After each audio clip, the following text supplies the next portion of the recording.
இப்போ நெக்ஸ்ட் நாம் என்ன பார்க்க போகிறோம்னா பிரான்ச்சஸ் ஆஃப் ஃபிசிக்ஸ். பிரான்ச்சஸ்னால் பிரிவுகள், கிளைகள். இப்போ நம்ம பாட்னியில் போனால் கிளைகள்னு சொல்லுவாங்க. இதை பிரிவுகள்னு வச்சுக்கோங்க. அதாவது ஃபிசிக்ஸ் இயற்பியலின் பிரிவுகள் என்னன்னு பார்ப்போம். அப்போ கிளாசிக்கல் ஃபிசிக்ஸ். அப்போ கிளாசிக்கல் ஃபிசிக்ஸ் என்னது? பண்டை கால இயற்பியல், அதாவது மரபு இயற்பியல், பண்டை கால இயற்பியல் ரெண்டும் ஒன்று தான். பழைய இயற்பியல், அதாவது 20th செஞ்சுரிக்கு முன்னாடி உள்ள இயற்பியல், ரைட்டா?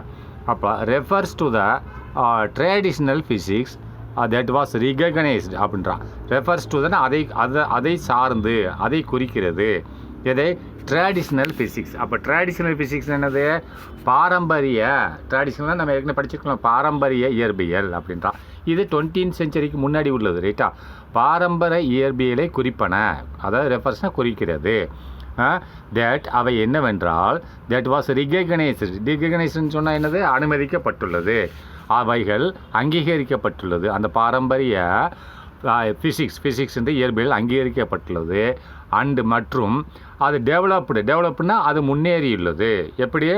Before the beginning of the 20th century. அப்படின்னா பிஃபோர் முன்னாடி. எதுக்கு முன்னாடி? Beginning of the 20th century, 20ஆம் நூற்றாண்டு ஆரம்பமாவதற்கு முன்னாடி. பிகினிங்னா ஆரம்பமாவது. அப்போ at the of the 20th century, 20ஆம் நூற்றாண்டு ஆரம்பமாவதற்கு முன்னாடி என்ன சயின்ஸு? அதாவது பாரம்பரிய விஞ்ஞானம் அங்கீகரிக்கப்பட்டு மற்றும் முன்னேறியும் உள்ளது. அங்கீகாரம் செய்து முன்னேறியும் உள்ளது. அதுதான் பண்டைய கால ஃபிசிக்ஸ்னு சொல்லுவாங்க. இந்த ஃபிசிக்ஸ் காமனாக இருக்கும். அது என்னன்னு பார்ப்போம். இப்போ கிளாசிக்கல் மெக்கானிக்ஸ். அப்போ கிளாசிக்கல் மெக்கானிக்ஸ் அப்படிங்கிறான். அப்போ கிளாசிக்கல் மெக்கானிக்ஸ் அப்படின்னு சொன்னால் என்னது அப்படின்னு பார்த்தீங்கன்னு சொன்னால் அதைத்தான் என்ன சொல்கிறான்? கிளாசிக்கல் என்னது? பண்டைய கால இயந்திரவியல் அப்படிம்பாங்க. பண்டைய கால இயந்திரவியல் தான் அது கிளாசிக்கல் மெக்கானிக்ஸ். அப்போ இந்த பாடம், இந்த ஃபிசிக்ஸில் உள்ள பாடம் அந்த காலத்தில் எதை குறிக்கிறது அப்படின்னா the study of forces. The study of ஃபோர்ஸஸ்னால் படிக்கிறது. எதை படிக்கிறது? ஃபோர்ஸஸ்னால் விசைகள், ரைட்டா? ரைட்டா? விசைகளின் படிப்பை படிக்கிறது. ஆக்டிங் ஆன் பாடிஸ் அப்படின்னா ஒரு பொருள் மீது ஏற்படக்கூடிய விசையை பற்றி படிப்பது. Whether it is at rest or in motion. வெதர்னால் அந்த பாடியை குறிக்கிறது. எதை? இட்டுன்றது பாடியை குறிக்கிறது, ரைட்டா? Whether at rest or motion அப்படின்னா வெதர் அட் ரெஸ்ட், அது அந்த பாடி அந்த பொருளானது ரெஸ்ட் நிலையாக இருந்தாலோ அல்லது நகர்ந்து கொண்டு இருந்தாலோ அதன் மீது உண்டாக்கப்படும் விசையை பற்றி படிக்கிறது தான் இந்த கிளாசிக்கல் மெக்கானிக்ஸ் அப்படின்ட்டா. அப்போ நான் திரும்பி படிக்கிறேன் பாருங்கள். ஒரு பொருள் நிலையாகவோ அல்லது நகர்ந்து கொண்டிருந்தாலோ அதன் மீது ஒரு ஃபோர்ஸ், ஒரு விசை தாக்கப்பட்டால் தாக்கப்படும் செயலை பற்றி படிப்பது தான் இந்த கிளாசிக்கல் மெக்கானிக்ஸ், ரைட்டா? Next thermodynamics. வெப்பயியல்னு அர்த்தம். இயங்குவியல். டைனமிக்ஸ்னு இயங்குவியல், ரைட்டா? The study of the relationship between the heat and other forms of the energy அப்படின்ட்டா. இந்த ஸ்டடினா படிக்கிறது. ரிலேஷன்ஷிப்னு தொடர்பு. எதுக்கு தொடர்பு? பட்வீன். இந்த இடருக்கு பட்வீன்னா ஹீட், வெப்பம் மற்றும் அண்டு அதர் ஃபார்ம்ஸ் ஆஃப் எனர்ஜினா ஆற்றல். வெப்பம் மற்றும் அதர் ஃபார்ம்ஸ் மற்றும் வேறு வடிவங்களில் உள்ள ஆற்றல் மற்றும் வெப்பத்திற்கு நடுவில் உள்ள தொடர்பை பற்றி படிப்பது தான் என்னது? தெர்மோடைனமிக்ஸ், ரைட்டா? அப்போ அதர் ஃபார்ம்ஸ்னால் வேறு வடிவங்கள். ஆற்றல் எந்த வடிவத்திலையும் இருக்கலாம், ரைட்டா? ஆற்றலானது எந்த ஒரு வடிவத்திலையும் இருக்கக்கூடிய ஒரு ஆற்றல் மற்றும் வெப்பம், அதுக்கு உண்டான இந்த இரண்டுக்கும் உண்டான தொடர்பை பற்றி படிப்பது தான் தெர்மோடைனமிக்ஸ். நெக்ஸ்ட் ஆப்டிக்ஸ்னால் ஒளியியல், ஆப்டிக்ஸ்னால் லைட்டை பற்றி படிக்கணும்னா த ஸ்டடி ஆஃப் லைட், ரைட்டா? அப்போ ஒளியை பற்றி படிப்பது, ரைட்டா? லைட் வேறு, அது ஒளி அக்கோஸ்டிக்கு ஒளி தான், அது சவுண்டு. இது லைட், ரைட்டா? அப்போ எலக்ட்ரிசிட்டி அண்ட் மேக்னட்டிசம். அப்போ எலக்ட்ரிசிட்டி அண்ட் மேக்னட்டிசம் என்னது? எலக்ட்ரிசிட்டி என்னது? மின்சாரம் மற்றும் காந்தவியல். The study of electricity and மேக்னட்டிசம்னா மின்சாரம் மற்றும் காந்தவியலை பற்றி படிப்பது.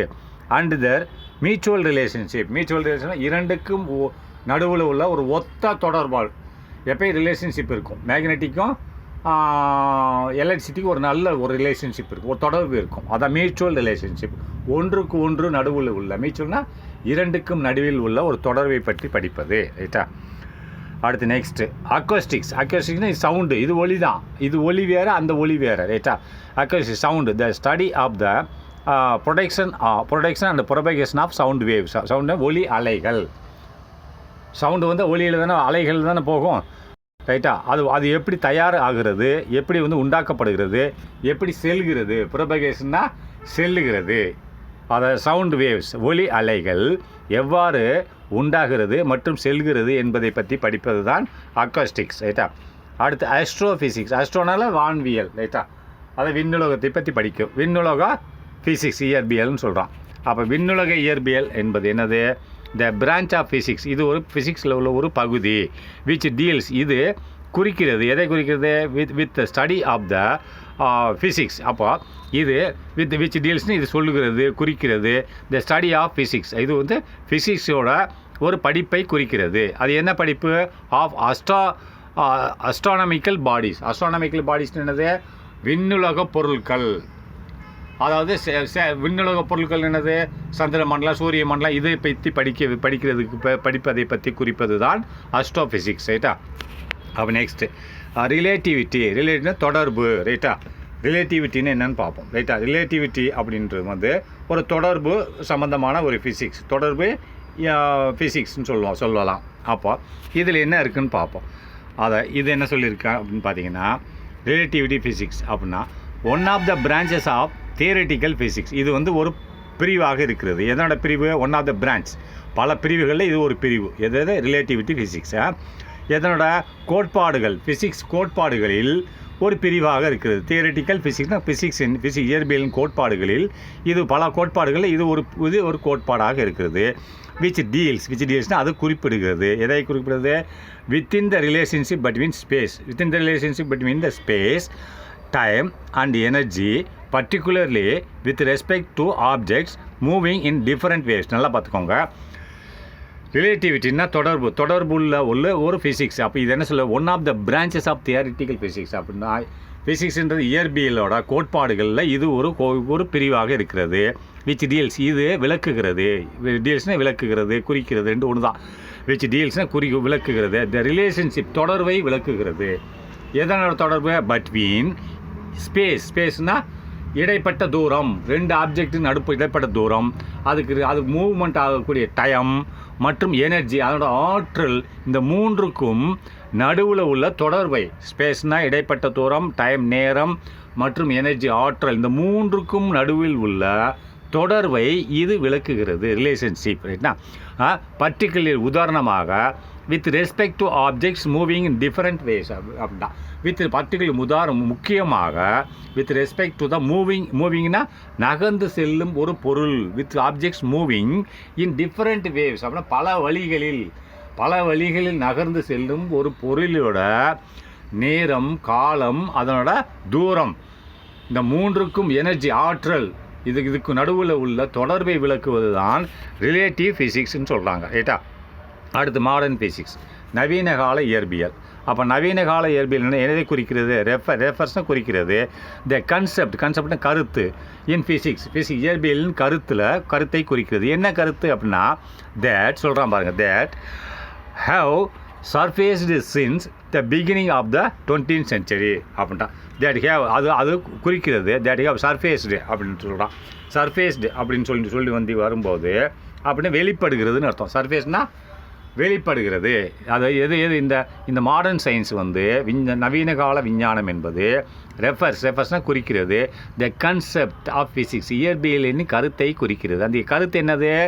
தேட் ஹேவ் சர்ஃபேஸ் அது வெளிப்படுகிறது. அந்த கருத்தானது வெளிப்படுகிறது. சின்ஸ்னால் அதிலிருந்து the beginning of the 20th century.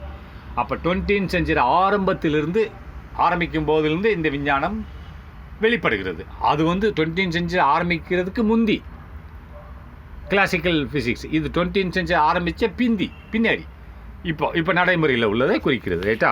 Since இதிலிருந்து the beginning of the 20th century, ரைட்டா. Quantum mechanics. இப்போ குவாண்டம் மெக்கானிக்ஸ்னால் குவாண்டம் இயந்திரவியல், ரைட்டா. இது என்னென்னு பார்ப்போம். ஏற்கனவே குவாண்டம்னு சொல்லிட்டேன். கண்ணுக்கு தெரியாத ஒரு பொருள், ஒரு ஆட்டம்ஸ், ஒரு அணுக்களோட செயல்பாடுகளையும் குறிப்பது தான் குவாண்டம் எலக்ட்ரானிக் ஃபிசிக்ஸ்னு சொல்லுவாங்க. அப்போ குவாண்டம் மெக்கானிக்ஸ் அப்படின்னா குவாண்டம் இயந்திரவியல் அப்படின்றான். The study of discrete nature அப்படின்றான். இந்த ஸ்டடினா படிக்கிறது, ரைட்டா? எதை படிக்கிறது? டிஸ்கிரீட் நேச்சர் அப்படின்னா, டிஸ்கிரீட்னா வெவ்வேறு, ரைட்டா? தனித்தனி. என்னது? த ஸ்டடின்னு படிப்பது. எதை படிப்பது? த டிஸ்கிரீட் நேச்சர். அப்போ வெவ்வேறு அல்லது தனித்தனியான இயற்கை ஆஃப் ஃபினாமினா, நிகழ்வுகளின் இந்த டிஸ்கிரீட் நேச்சர் ஆஃப் ஃபினாமினா அப்படின்னா, ஃபினாமினன் நிகழ்வுகள். அப்போ இயற்கையின் நிகழ்வுகளில் தனித்தனியாக படிப்பது, ரைட்டா? அதை டிஸ்கிரீட் தனித்தனியான நேச்சர், இயற்கை ஆஃப் ஃபினாமினா, நிகழ்வு. அது நிகழ்வு என்னது? எங்கே நடக்குது? At the atomic and sub atomic levels.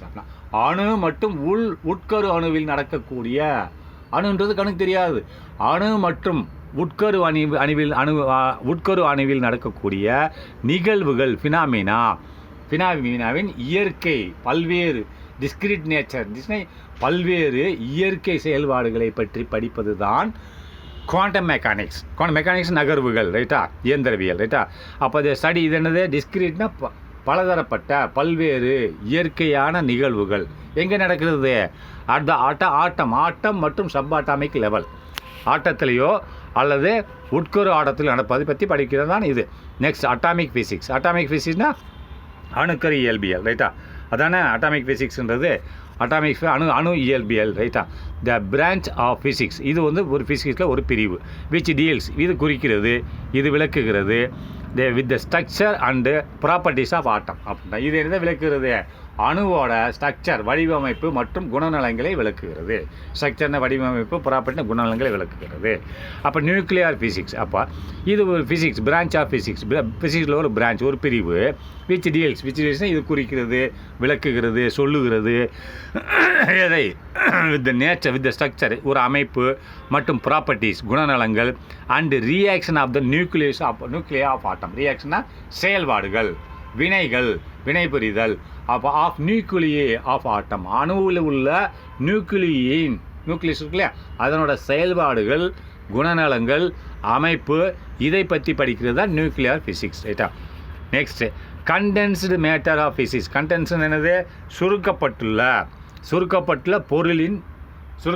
பொருள், மேட்டர்னு பொருள், சுருங்கப்பட்டுள்ள பொருளின் ஃபிசிக்ஸ், இயற்பியல் என்று சொல்கிறான். அப்போ இது என்னன்னு பார்ப்போம். The study of properties of condensed materials அப்படின்றான். இந்த ஸ்டடின்னு படிக்கிறது, ப்ராப்பர்ட்டிஸ் குணநலங்கள், ஆஃப் கண்டென்ஸ்டு சுருக்கப்பட்டுள்ள பொருளின் குணநலங்களை பற்றி படிப்பது அப்படின்றான். பிராக்கெட்டில் என்ன போட்டிருக்கான்? சாலிட்ஸ். ஒன்று, அந்த சுருக்கப்பட்ட பொருள் சாலிடாக இருக்கலாம், திடப்பொருளாக இருக்கலாம், அல்லது லிக்விட் திரவ பொருளாக இருக்கலாம், அல்லது இன்டர்மீடியேட் பிட்வீன் தெம் அப்படின்றான். இன்டர்மீடியட்னா நடுவில் உள்ளதாக இருக்கலாம், லிக்விடாகவும் இல்லாமல் சாலிடாகவும் இல்லாமல் பாதி லிக்விட் பாதி திடப்பொருளாக இருக்கலாம், கொலைடாக இருக்கலாம், ரைட்டா? கொலைடு மாதிரி இருக்கலாம். அதான் அண்டு தோஸ்னா மூன்றாவது இன்டர்மீடியட் பிட்வீன் தம். இன்டர்மீடியேட்னா நடுவில், பிட்வீன்னா இடையில். எதுக்கு இடையில்? இந்த இரண்டுக்கும் இடையில், தெம்னு சாலிட் அண்டு லிக்விடுக்கும் நடுவில் இருக்கக்கூடியது இன்டர்மீடியட் பிட்வீன் தம். இது மூணை பற்றி படிக்கிறது தான் என்னது? இந்த கண்டென்ஸ்டு மேட்டர் ஆஃப் ஃபிசிக்ஸ், ரைட்டா? அண்டு ஆண்டு போட்டு மேலும் டென்ஸ் கேஸஸ். மேலும் என்ன? டென்ஸ் கேஸ்னால் அடர்த்தியான வாயுக்களை பற்றி படிப்பது தான் இந்த படிப்புன்னு சொல்கிறான்.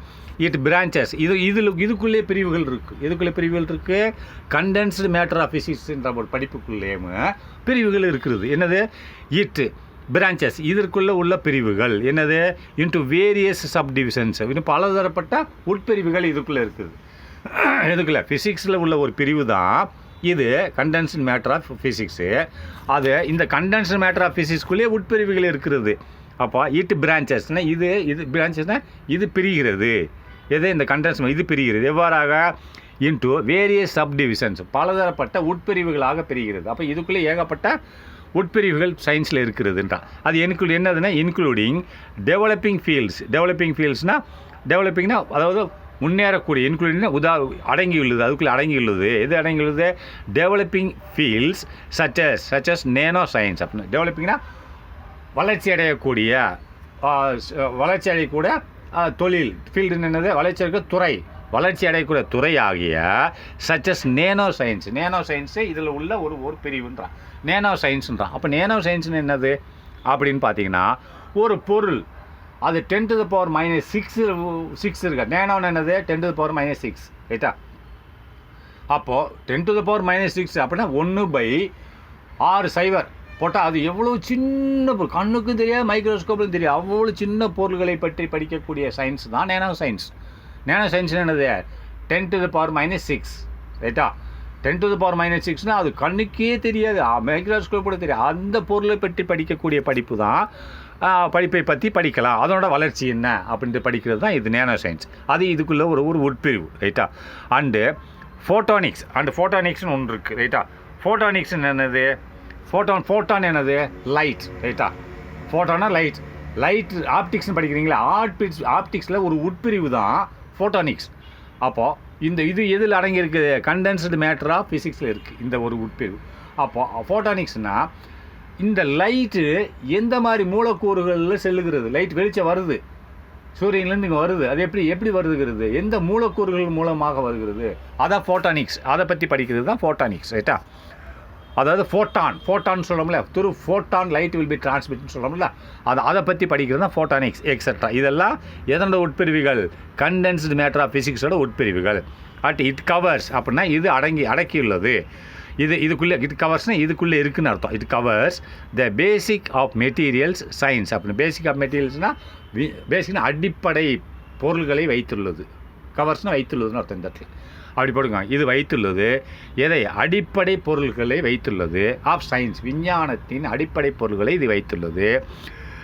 விச் எய்ம்ஸ் இது குறிக்கிறது, இது எதை குறிக்கிறது, which AIIMS at the developing new materials. அப்போ இது எதை குறிக்கிறது, டெவலப்பிங் நியூ, புதிதாக ஒன்றை உண்டாக்குவதற்காக இது குறிக்கோளாக இருக்கிறது, புதிதாக ஒன்றை உண்டாக்குவது. இட் விச் எய்ம்ஸ் அப்படின்னு குறிப்பிடுகிறது எதை, ஆஃப் டெவலப்பிங்னா உண்டாக்குவது, முன்னேறுவது, வளர்ச்சியடை செய்வது. அப்போ உண்டாக்குவது எதை, நியூ மெட்டீரியல், புதிதான ஒரு பொருளை உண்டாக்குவதற்கு இது முயற்சி செய்கிறது. வித் பெட்டர் ப்ராப்பர்ட்டிஸ், பெட்டர் ப்ராப்பர்ட்டினா நல்ல குணநலங்களை கொண்ட ஒரு புதிதான ஒரு பொருளை உண்டாக்குவதற்கு இது உதவி செய்கிறது ரைட்டா. அது அந்த பொருள் புதிதாக உண்டாக்குற பொருள் எதற்காக வேண்டி பயன்படுகிறதுனா, ஃபார் ப்ராமிசிங் அப்ளிகேஷன்ஸ் அப்படின்றா. ப்ராமிசிங் அப்ளிகேஷன் சொன்னால் உங்களோட செயல்பாடுகளுக்கு தேவையான, ஃபார் ப்ராமிசிங் அப்ளிகேஷன்ஸ் அப்படின்னா உங்கள் மனிதர்களின் செயல்பாடுக்கு தேவையான புதிதான ஒரு பொருள்களை உண்டாக்குவதற்கு இவைகள் பயன்படுகின்றன. நெக்ஸ்ட்டு ஹை எனர்ஜி ஃபிசிக்ஸ் அப்படின்னா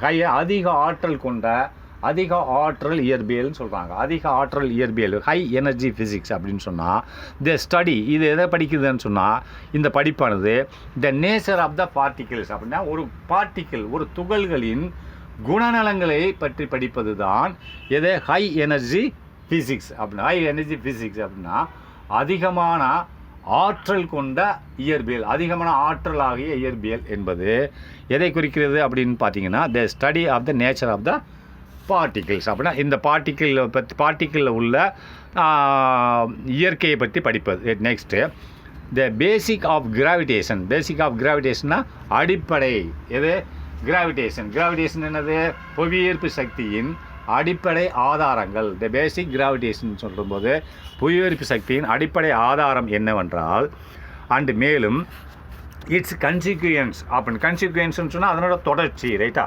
இட்ஸ் கன்சிக்வன்ஸ்னு சொன்னால் என்ன சொல்லுவாங்க, அதனோட விளைவுகள் ரைட்டா. ஒரு புவியீர்ப்பின் ஆரம்பம், அதாவது அடிப்படை மற்றும் அதனோட விளைவுகள் ரைட்டா. கன்சிக்வன்ஸ் விளைவுகள் ஆர் டிஸ்கஸ்டு விவாதிக்கப்படுகிறது. இன் யூனிட் 6வது யூனிட்டில் வந்து நம்ம பின்னே படிக்க போகிறோம். யூனிட் 6 அதில் வந்து கிராவிடேஷனோட அடிப்படை அப்படின்னா புவியீர்ப்பின் அடிப்படை மற்றும் கான்சிக்வன்ஸ் அப்புறம் அதனோட விளைவுகளை பற்றி நம்ம படிக்கலாம் அப்படின்றான்.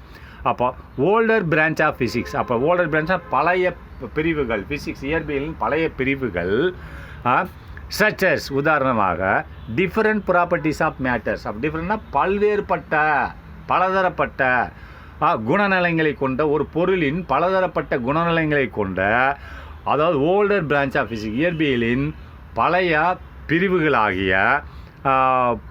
பிரிவுகளை ஆர் டிஸ்கஸ் நாம் விவாதிப்போம். எதில் விவாதிப்போம்? இன் யூனிட் 7ல் பார்க்கலாம். அப்போ next, the impact of heat and investigation of its consequence are covered in unit 8 and 9. அப்போ யூனிட் 8 and 9ல் என்ன பார்க்க போகிறோம்னு சொன்னால், த இம்பேக்ட் தாக்கம், விளைவு. எதனோட விளைவு? ஆஃப் ஹீட், வெப்பம் மற்றும் அதன் காரணமாக விளையக்கூடிய இன்வெஸ்டிகேஷன், ஆராய்ச்சி, வெப்பம் மற்றும் அதன் விளைவாக ஆராய்ச்சி செய்தல், and investigation of its consequence, அந்த வெப்பம் மற்றும் அதன் விளைவுகள் காரணமாக ஆராய்ச்சி செய்தல். இன்வெஸ்டிகேஷன் ஆராய்ச்சி செய்தல். எதை? ஆஃப் இட்ஸ் கான்சிக்வன்ஸ்னா விளைவுகள். எதனோட விளைவுகள்? வெப்பத்தின் காரணமாக உண்டாகும் விளைவுகள். அப்போ வெப்பம் மற்றும் வெப்பத்தின் காரணமாக உண்டாகும் விளைவுகளை பற்றி ஆராய்தல் ஆர் கவர்டுனா சொல்லப்பட்டுள்ளது. இன் 8 and 9ல் அந்த விளைவுகளின் தாக்கம், இம்பேக்ட்னா தாக்கம்னா அதோட விளைவு, ரைட்? தாக்கம் எதில் சொல்லப்பட்டது? யூனிட் 8 and 9ல் சொல்லப்பட்டுள்ளது. அப்போ important features of oscillations and wave motions are covered in unit 10 and 11 அப்படின்றான். அப்போ முக்கியமான அம்சங்கள் ஆஃப் ஆசிலேஷன் என்னது? அதாவது ஒரு பொருள் நிலையான இடத்துலேருந்து லெஃப்ட் அண்ட் ரைட் போகிறதுக்கு பிறகு ஆசிலேஷன், ரைட்டா? ஆசிலேஷன் என்று என்னது? ஆசிலேஷன் சொன்னீங்கன்னா லெஃப்ட் அண்ட் ரைட் போகுது இல்லையா, அதற்கு பேர் தான் ஆசிலேஷன் சொல்லுவாங்க, ரைட்டா? அப்போது இந்த ஆசிலேஷன், அதாவது இம்பார்ட்டன்ட் ஃபீச்சர்ஸ், முக்கியமான குணநலங்கள் ஆகிய ஆஃப் ஆசிலேஷன்னா அதாவது ஐசோலேட்னா ஒரு பொருள் ஒரு இடத்திலிருந்து முன்னும் பின்னும் நகருதல், ரைட்டா? அண்டு வேவ் மோஷன்னா அலை நகர்வு. இப்போ அலையாக தான் போகுது. சவுண்டு வேவ்ஸ் எப்படி போகுது? வேவ் மூவ்மெண்ட்னா அலை நகர்வு. ஆர் கவர்டுனா சொல்லப்பட்டுள்ளது, அடங்கியுள்ளது. எந்த இதில் அடங்கியுள்ளது? இந்த ரெண்டு போர்ஷன் இதில் அடங்கியுள்ளது. யூனிட் 10 and 11ல் நாம் படிக்க போகிறோம். அப்போ next, scope and excitement of physics அப்படின்றான். அப்போ ஸ்கோப்புன்னு என்னது அப்படின்னு பார்ப்போம். ஸ்கோப்புன்னு என்னது? இப்போ வாட் இஸ் யுவர் ஸ்கோப்புன்னு சொல்லுவாங்க, ரைட்டா? ஸ்கோப்புன்னு சொன்னால் உன்னோட எய்ம் என்னென்னா எக்ஸைட்மெண்ட் அண்ட் ஸ்கோப், ரைட்டா? அப்படின்னு வரும்போது இதை பற்றி நம்ம ஃபிசிக்ஸ் ஒரு இயற்பியலின் ஸ்கோப் அண்ட் எக்ஸைட்மெண்ட் அப்படின்னு வரும்போது, ஸ்கோப்புன்றது உன்னோட எக்ஸைட்மெண்ட்டுன்றது ஒரு நிகழ்ச்சி, அது ஒரு உணர்ச்சி. ஆனால் ஸ்கோப்புன்றது உன்னோட எய்ம். இதை பற்றி படிக்கிறது பேர் நெக்ஸ்ட் சாப்டரில் பார்க்கலாம். 1.22